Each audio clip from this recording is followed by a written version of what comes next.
Of you to smart learning Adda. आज हम लोग बात करने वाले हैं एक नए टॉपिक सेट के बारे में। और बेसिकली हम लोग सेट के बारे में ये सीखने वाले हैं कि सेट क्या है और सेट कितने प्रकार का होता है, और हम लोग ये जानने की कोशिश करेंगे कि ये लिखा कैसे जाता है, सेट कैसे लिखा जाता है, इसके लिखने के कितने मेथड्स हैं। ओके, सो हम लोग यहाँ पे बेसिकली ये समझने वाले हैं कि सेट क्या है, सेट का डेफिनेशन समझने वाले हैं, इसका डेफिनेशन समझने वाले हैं हम लोग कि ये है क्या एक्चुअली।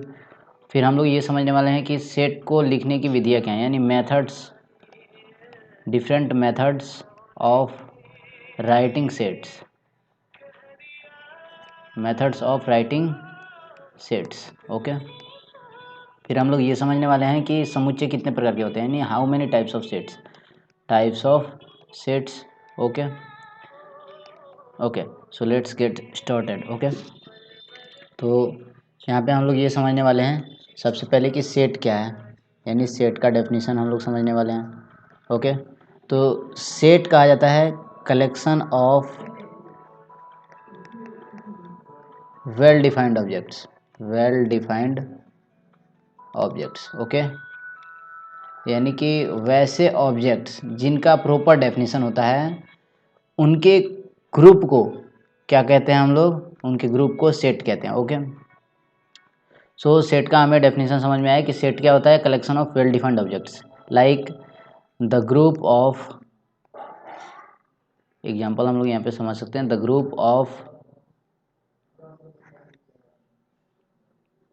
ऑल नेचुरल नंबर्स, यानी जितने भी नेचुरल नंबर्स होते हैं उनका ग्रुप। ओके, तो नेचुरल नंबर का एक प्रॉपर डेफिनेशन होता है, इसमें नेचुरल नंबर का डेफिनेशन हमारे पास होता है कि all counting numbers are called natural number. Okay, so ये एक सेट है।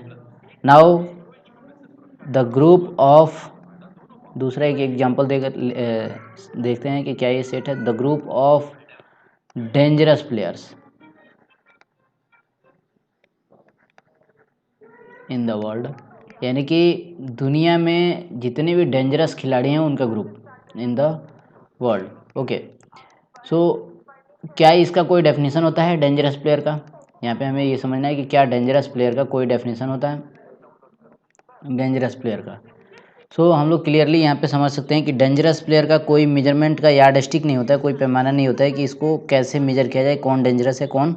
एक पर्टिकुलर टाइम के लिए जो प्लेयर अपना परफॉर्मेंस अच्छा देता है उसको कहा जाता है, उस पर्टिकुलर टाइम के लिए, उस सर्टेन पॉइंट ऑफ टाइम के लिए वो प्लेयर डेंजरस होता है। अदरवाइज जिस दिन वो फ्लॉप हो गया वो उस दिन डेंजरस नहीं है। Okay, so dangerous player measurement करने का कोई यार्डस्टिक नहीं होता है, या ऐसा कुछ हमारे पास मशीनरी नहीं है जिससे हम ये फाइंड आउट कर सकें कि कौन डेंजरस है कौन नहीं। Okay, so we can't define it properly. मेरे पर्सपेक्टिव में कुछ कोई और प्लेयर हो सकता है, आपके पर्सपेक्टिव या आपके ओपिनियन से कोई और प्लेयर डेंजरस हो सकता है। So it can not be a set, यानी कि ये एक सेट नहीं है, it is not a set, it is not a set. Now further हम लोग अलग एग्जांपल दे करके देखते हैं कि क्या सेट बन पाता है। ओके, सो दूसरा एक एग्जांपल यहाँ पे ले सकते हैं कि the group of all students in your class, यानी कि तुम्हारे क्लास में जितने भी स्टूडेंट्स हैं उनका ग्रुप। ओके, सो चेक करते हैं कि क्या ये एक सेट बन पाएगा। ओके, तो जितने भी स्टूडेंट्स हैं क्या हम लोग उनको डिफाइन कर सकते हैं। ओके, बेसिकली स्टूडेंट्स को डिफिनीसन डिफाइन करने का एक मेथड होता है कि उनका स्टैंडर्ड या बेसिक क्वालिफिकेशन क्या है। जैसे 11th क्लास में होने के लिए वो बेसिकली 10th क्लास को क्वालिफाई करना होना चाहिए, किया हुआ होना चाहिए। तो इसका एक प्रॉपर डेफिनेशन होता है कि वो 10th क्लास पास आउट होना चाहिए, तभी वो 11th में होगा, तभी वो 11th क्लास में स्टडी करेगा। ओके, सो यहाँ पे इसका एक प्रॉपर डेफिनेशन होता है, एक प्रॉपर क्राइटेरिया होता है। तो इस प्रकार से हम लोग कह सकते हैं कि ये जो ग्रुप बनेंगे एक प्रॉपर क्राइटेरिया के बेसिस पे, ना कि कोई भी स्टूडेंट आकर के 11th क्लास को समझ सकता है, पढ़ सकता है। इसके लिए एक प्रॉपर बेसिक क्वालिफिकेशन ज़रूरत होती है, इसलिए यह एक सेट है। एक दूसरा एग्जांपल लेकर के समझ सकते हैं यहाँ पे हम लोग। दूसरा एग्जांपल यहाँ पे लेते हैं, पहले इसको इरेज कर लेते हैं। ओके, सो दूसरा एग्जांपल यहाँ पे हो सकता है the group of best writers of Hindi literature, यानी हिंदी साहित्य के जितने भी बेस्ट राइटर्स हैं, सबसे अच्छे राइटर्स हैं, उनका एक ग्रुप हमने बनाया। तो क्या ये सेट है? ओके। सो हिंदी लिटरेचर के बेस्ट राइटर्स या बेस्ट प्लेयर्स या डेंजरस प्लेयर्स, इन सब के मेजरमेंट का कोई यार्डस्टिक नहीं होता। बेसिकली ये जिस मान लीजिए कि एक ग्रुप ऑफ पीपुल है, उसको प्रेमचंद की जो जितनी सारी लेख हैं, जितनी सारे उपन्यास हैं, उनको पसंद है, और एक ग्रुप ऑफ पीपुल है, उनको प्रेमचंद के उपन्यास पसंद नहीं है, उनको किसी दूसरे के पसंद है। तो उनके पर्सपेक्टिव में कोई और हो सकता है, मेरे पर्सपेक्टिव में कोई और हो सकता है, यानी कि सबके अलग अलग ओपिनियन हो सकते हैं। इसका कोई प्रॉपर डेफिनेशन नहीं बनता है, इसलिए ये एक सेट नहीं है। Okay, moving on to the next point, the group of all even numbers, यानी जितने भी इवन नंबर्स होते हैं उनका ग्रुप। क्या ये सेट है? तो इवन नंबर्स का ग्रुप, यानी कि इवन नंबर का हम लोग पता करते हैं क्या एक प्रॉपर डेफिनेशन होता है। ओके, इवन नंबर को डिफाइन करने के लिए हम लोग एक सर्टेन पॉइंट डिसाइड करते हैं कि वैसे नंबर्स जो दो के टेबल में हो, यानी कि दो के द्वारा प्रॉपरली वो डिवाइडेड हो। ओके, तो those numbers which are divided by 2, यानी कि जो 2 से डिवाइडेड हो उनको इवन नंबर कहते हैं। क्या यहाँ पे 3 इवन नंबर हो सकता है? नो। बेसिकली यहाँ पे जो आंसर है वो हमारा सर्टेन रहेगा, फिक्स रहेगा कि वैसे नंबर्स जो 2 के टेबल में है, अदरवाइज दूसरे नंबर्स जो 2 के टेबल में नहीं है वो नहीं हो सकते। तो इस प्रकार के जितने भी हमारे पास पॉइंट्स आएंगे या क्वेश्चंस आएंगे, एग्जांपल्स आएंगे, वे सभी क्या होंगे? वे एक सेट होंगे। ओके, तो सेट का हमें प्रॉपर डेफिनेशन मालूम चला। ओके, नाउ अब हमें सीखना है कि सेट को कैसे लिखा जाता है, और फिर हम लोग सीखेंगे कि सेट के कितने टाइप्स होते हैं। Okay, how to write set, how to write a set, एक सेट को कैसे लिखा जाता है। ओके, तो सेट को लिखने के क्या क्या तरीके होते हैं? सेट को लिखने के बेसिकली 2 मेथड्स होते हैं। एक नंबर होता है set builder form, set builder form. Set builder form को कहा जाता है बेसिकली कि ये एक स्टेटमेंट होता है, एक स्टेटमेंट वाला फॉर्म होता है। इसमें किसी पर्टिकुलर ग्रुप ऑफ पीपुल के लिए एक स्पेशल स्टेटमेंट लिखा जाता है, एक सर्टेन फीचर लिखा जाता है उनके बीच में, और वही सर्टेन फीचर उनके सभी मेंबर्स को डिफाइन करता है। ओके, तो यहाँ पे इस मेथड में एक सर्टेन फीचर लिखा जाता है, सर्टेन फीचर, खास फीचर लिखा जाता है, खासियत लिखा जाता है, which defines all members, which defines all members in a unique way, सभी मेंबर्स को एक यूनिक वे में डिफाइन करता है। ओके, लाइक यहाँ पे हम लोग समझ सकते हैं कि एग्जाम्पल में the group of all numbers which are divided by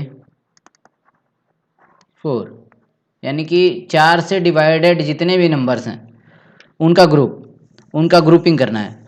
तो ये एक सर्टेन फीचर बता रहा है, नंबर्स का क्या बता रहा है? एक खासियत बता रहा है, और वैसे ही नंबर हमें सेलेक्ट करने हैं जो 4 के टेबल में हो या 4 से डिवाइडेड हो completely, like 4, 8, 12 dash dash dash. ये नंबर्स क्या हैं? ये 4 के टेबल में है, और ये एक प्रॉपर या इसको कह सकते हैं कि एक सर्टेन खासियत बता रहा है, इसके बीच में एक प्रॉपर्टी बता रहा है इनके मेंबर्स के बीच में। ओके, और ये यूनिक फीचर होता है। ओके, दूसरे एग्जांपल दे करके हम लोग यहाँ पे समझ सकते हैं, the group of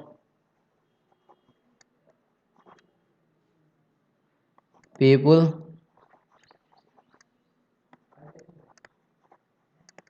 working in the same company, in the same company कह सकते हैं इसको, वर्क प्लेस कह सकते हैं। Okay,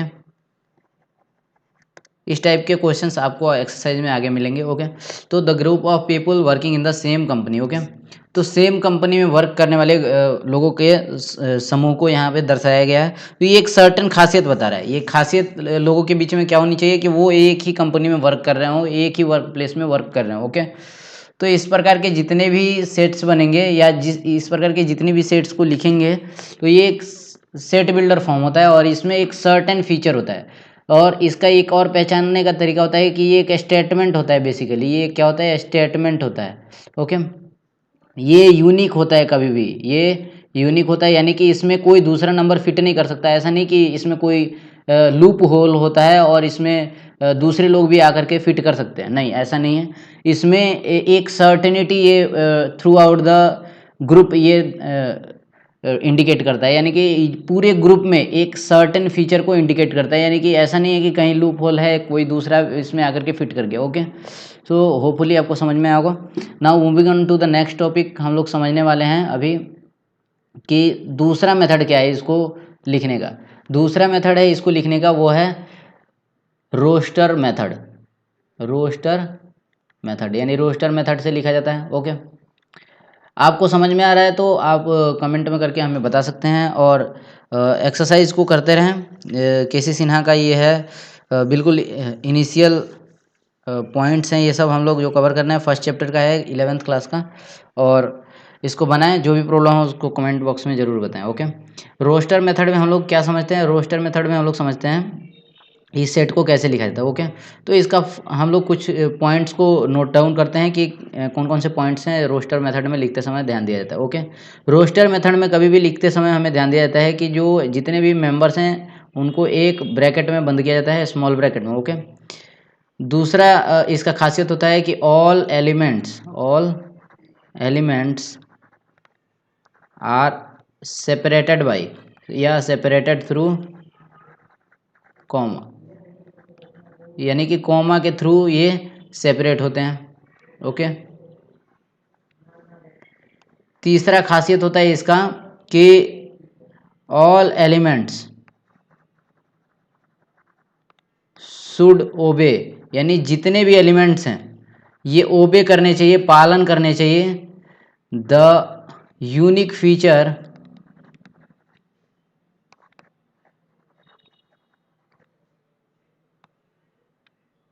indicated by set builder form, यानी सेट बिल्डर फॉर्म द्वारा जितने भी यूनिक फीचर इंडिकेट किए गए हैं उन सबको ये ओबे करने चाहिए। और चौथा खासियत होता है कि इनके जितने भी मेंबर्स होते हैं, यानी all members if they are alphabets, अगर अल्फ़ाबेट्स हैं तो, और नंबर्स हैं तो, और कोई पर्सन है तो, और कोई प्लेस है तो, ये ध्यान दिया जाता है शुड नॉट रिपीट, यानी रिपीट नहीं करना है, इनको रिपीट नहीं करना है, एक ही बार लिखना है। जैसे मान लीजिए कि एप्पल एक वर्ड है और हमें एक सेट बनाना है जिसमें एप्पल के लेटर्स से लेकर के सेट बनाना है, यानी कि हम लोग यहाँ ए लिखेंगे, फिर कॉमा दे करके पी लिखेंगे, फिर कॉमा दे करके एल लिखेंगे, न कि यहाँ पी लिख देंगे क्योंकि पी एक ऑलरेडी हो चुका है, और ई लिखेंगे। ओके, तो हमें यहाँ मालूम चला कि ए ये एक मेंबर है इसका, और ये कॉमा के द्वारा एक दूसरे से सेपरेटेड है। कोई भी मेंबर रिपीट नहीं करना चाहिए, प्लस ये यूनिक फीचर शो करने चाहिए as according to set builder form. Okay, इसमें ये भी खासियत होना चाहिए कि ये एक स्मॉल ब्रैकेट में बंद होने चाहिए। ओके, होपफुली आपको समझ में आएगा सेट को लिखने का तरीका। ओके, नाउ अब हम लोग आगे बढ़ते हैं और ये समझने की कोशिश करते हैं कि सेट के कुछ एग्जांपल के द्वारा कि सेट को कैसे लिखा जाता है। ओके, बेसिकली मैं यहाँ पे कुछ एग्जांपल्स प्रेजेंट कर रहा हूँ। जैसे पहला एग्जांपल हम लोग यहाँ पे मान लेते हैं ए बराबर set of all numbers which are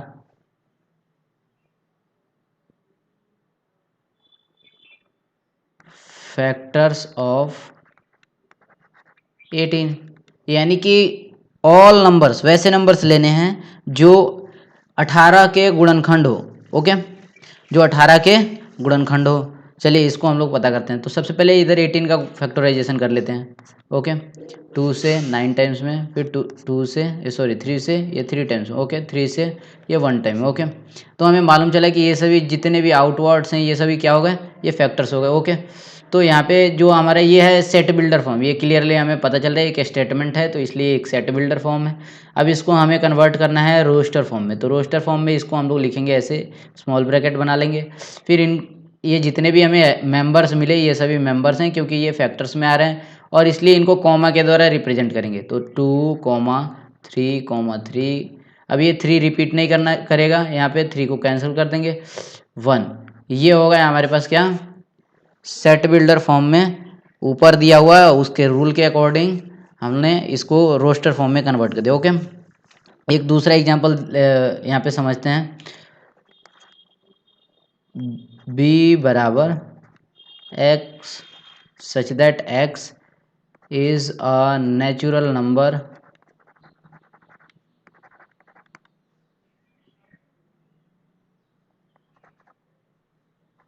divided by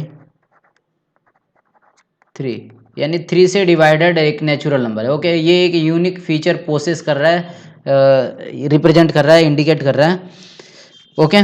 तो हम लोग इसको पहले फाइंड आउट करने की कोशिश करते हैं नेचुरल नंबर क्या है, ओके। नेचुरल नंबर एक काउंटिंग नंबर को नेचुरल नंबर कहते हैं, 1 2 3 4 5 6 डैश डैश डैश, ओके। इसमें से हमें फाइंड आउट करना है 3 के टेबल वाले, 3 6 9, ओके। तो इसको हम लोग लिखते हैं रोस्टर फॉर्म में, ओके। रोस्टर फॉर्म में कैसे लिखेंगे, 3,6,9,12, डैश डैश डैश, ये सभी नेचुरल नंबर्स है। अब इसमें निगेटिव नंबर्स नहीं आएंगे क्योंकि नेचुरल नंबर में निगेटिव नंबर नहीं होता है, ओके। सो इसे हमें माइंड करना है, ओके। लिखते समय हमें ये ध्यान देना है कि जो लिमिट्स हैं वो लिमिट्स भी प्रोसेस होने चाहिए रोस्टर फॉर्म में, ओके।